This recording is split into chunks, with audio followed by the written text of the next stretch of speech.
നിങ്ങളുടെ favourite shows ഇനി ഒരിക്കലും മിസ്സാവില്ല. ഇപ്പോൾ C5 കാണും നിങ്ങളുടെ ഫേവറേറ്റ് ഷോസ് തികച്ചും സൗജന്യമായി. ഇന്ന് രാധയെ കാണാൻ ഒരു പയ്യൻ വന്നിരുന്നു. പക്ഷെ ഒരു അബദ്ധം പറ്റി. ഏതോ ഒരുത്തൻ അവന്റെ അച്ഛനൊരു കൂട്ടു വേണമെന്നും പറഞ്ഞ് അയാളെയാണ് ചെറുക്കനാക്കി കൊണ്ടുവന്ന് മുന്നിലിരുത്തിയത്. നിനക്ക് യോജിച്ചൊരാൾ അച്ഛൻ കണ്ടെത്തും. എനിക്ക് അയാളുടെ കൂടെ ജീവിക്കാൻ തൃപ്തിയാണെന്ന് നീ പറയാതെ അച്ഛനത് നടത്തില്ലേ?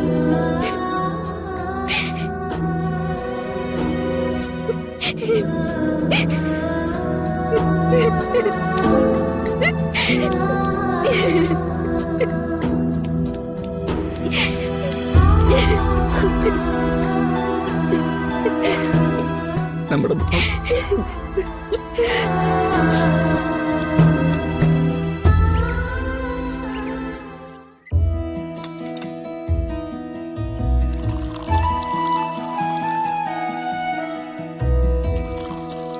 ഗുഡ് മോർണിംഗ് അമ്മേ. ആ മോളിതെടുത്ത് അച്ഛനും സൂര്യക്കും കൊണ്ട് കൊടുക്ക. അതെന്താ അമ്മേ, കുറച്ച് ദിവസമായിട്ട് അച്ഛന് ചായ കൊണ്ട് കൊടുക്കുന്നത് അമ്മയുടെ ഇളയ മരുമോളുടെ ജോലിയായിരുന്നല്ലോ. ഇന്നെന്താ അവള് എഴുന്നേറ്റില്ലേ? അതെ, പ്രിയങ്ക മോൾ ഉറങ്ങാൻ താമസിച്ചു എന്നാ തോന്നുന്നേ. അല്ലെങ്കിൽ അടുക്കളയിലേക്ക് നേരത്തെ എത്തുന്നതല്ലേ? അതൊന്നുമില്ല. കല്യാണത്തിന്റെ പിറ്റേ ദിവസം നേരെ അടുക്കളയിലേക്ക് വന്നപ്പോ ഞാൻ അമ്മയോട് എന്താ പറഞ്ഞേ? ഇതൊക്കെ കുറച്ചു ദിവസത്തേക്കേ കാണൂ, അത് കഴിഞ്ഞ പൊടിയിട്ട് നോക്കിയാ പോലും അവൾ ഇവിടെ കാണില്ലെന്നല്ലേ. അത് തുടങ്ങി, അത്രേ ഉള്ളൂ. എന്തിനാ മോളെ വെറുതെ ഇങ്ങനൊക്കെ സംസാരിക്കുന്നേ?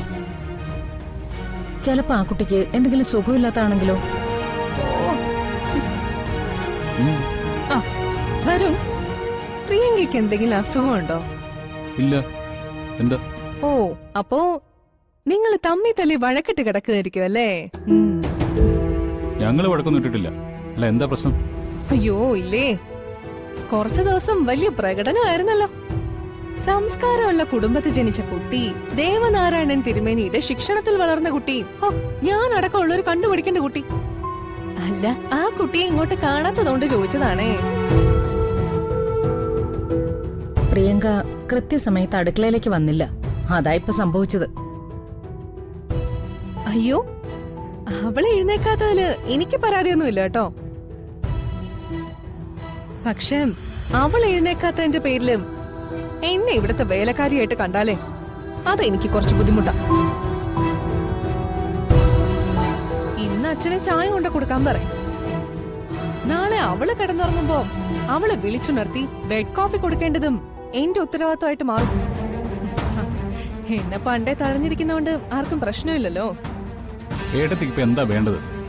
പ്രിയങ്ക എഴുന്നേറ്റ് വരണം, അത്രയല്ലേ ഉള്ളൂ. ഓ, ആവേശം കാണിക്കണ്ടടാ. നീ പറഞ്ഞാൽ അവൾ അനുസരിച്ചാലല്ലേ. മതി. അതെ, ഞാൻ പോയി പ്രിയങ്ക വിളിച്ചോണ്ട് വരാം.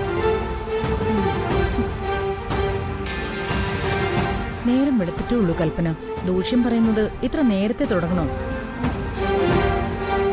അവൻ ചെന്ന് വിളിക്കട്ടെ അമ്മേ, അപ്പ കാണാം അവളുടെ തനി സ്വഭാവം എന്താന്ന്.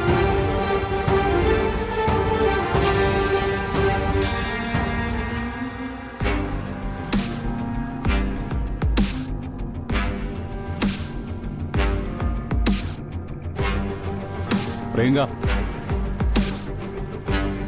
പ്രിയങ്ക, എന്താ? താനേ എഴുന്നേറ്റ് ആ കിച്ചണിലോട്ട് ചെല്ല്. എന്തിന്? മറ്റുള്ളവരെ ബോധ്യപ്പെടുത്താനായിട്ടെങ്കിലും. അതെ, ഞാൻ ഇവിടുത്തെ വേലക്കാരിയൊന്നുമല്ല നിങ്ങൾ കൽപ്പിക്കുന്നൊക്കെ ചെയ്യാൻ.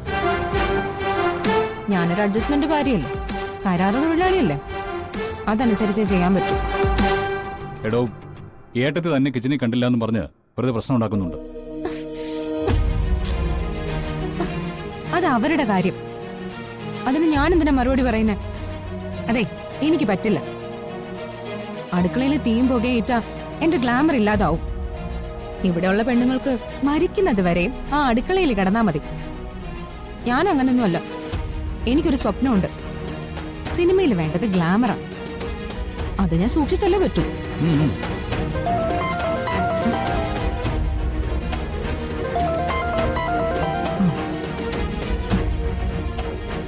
അച്ഛാ. ആ മോളെ, വരും മോളുടെ അടുത്തുണ്ടോ? ഉണ്ട്. എങ്കിൽ അച്ഛൻ പറയുന്നത് മോനെ കൂടി ഒന്ന് കേൾപ്പിക്കുക. അച്ഛനെന്താ സംസാരിക്കാനുണ്ടെന്ന് ഞാൻ സ്പീക്കർ ഫോണിലിടാം. ഹലോ അച്ഛാ. അത് മോനെ, ഞാനൊരു പ്രത്യേക കാര്യം പറയാനാ വിളിച്ചത്. എന്താ?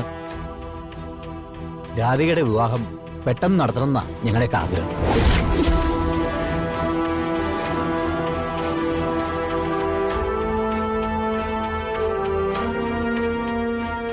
ഇന്ന് രാധികയെ കാണാൻ ഒരു പയ്യൻ വന്നിരുന്നു.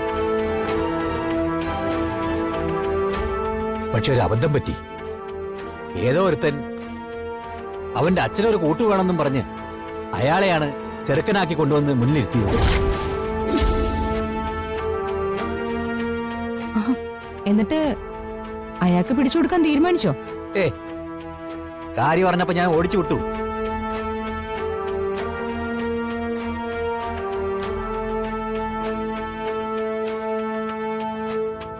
രാധികയുടെ കാര്യത്തില് ഇനിയൊരു അബദ്ധം പറ്റാൻ പാടില്ല. മോന്റെ അറിവില് നമ്മുടെ ചുറ്റുപാടുകൾക്ക് പറ്റിയ നല്ല പയ്യന്മാരാരെങ്കിലും ഉണ്ടെങ്കിൽ ഒന്ന് പറയണേ.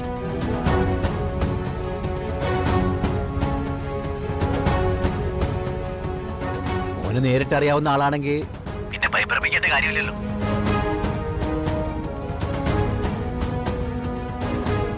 അല്ല, മോൻ കേൾക്കുന്നില്ലേ? ആ, ഉണ്ടച്ഛാ, ഞാൻ പറയാം. രാധികയുടെ കാര്യം കൂടി കഴിഞ്ഞാ എനിക്ക് കുറച്ച് മനസ്സമാധാനം. അതുകൊണ്ടാ. എന്നാ പിന്നെ അച്ഛൻ ഫോൺ വെച്ചോട്ടെ. ആ, മോന് സുഖാണല്ലോ അല്ലേ? ആ, സുഖാണ്. ആ, എന്നാ ശരി.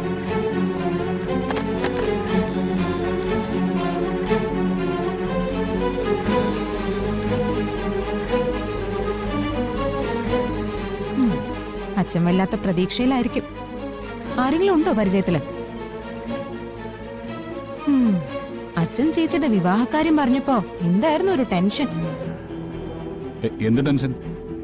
ഒന്നുമില്ല. അതെ, നമ്മള് ഭാര്യയും ഭർത്താവുമായിട്ട് ജീവിച്ചിട്ടില്ലാന്നേ ഉള്ളൂ. അടുത്ത് കഴിയാൻ തുടങ്ങിയിട്ട് കുറച്ചു ദിവസമായി. മുഖത്തെ മാറ്റങ്ങൾ കണ്ടാലേ എനിക്ക് ചിലതൊക്കെ ഊഹിച്ചെടുക്കാൻ പറ്റും. തന്റെ കഴിവുകളിൽ എനിക്ക് സംശയമൊന്നുമില്ല. പക്ഷേ എന്നെ കൂടുതൽ ടാർഗറ്റ് ചെയ്യാൻ നിൽക്കണ്ട.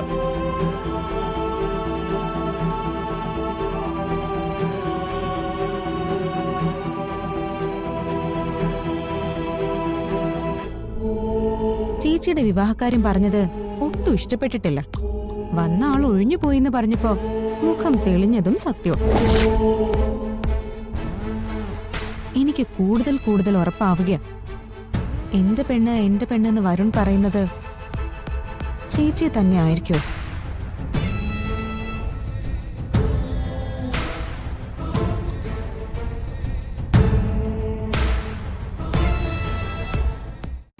ഡൗൺലോഡ് ചെയ്യൂ C5 ആപ്പ്. കാണൂ എല്ലാ എപ്പിസോഡുകളും സൗജന്യമായി.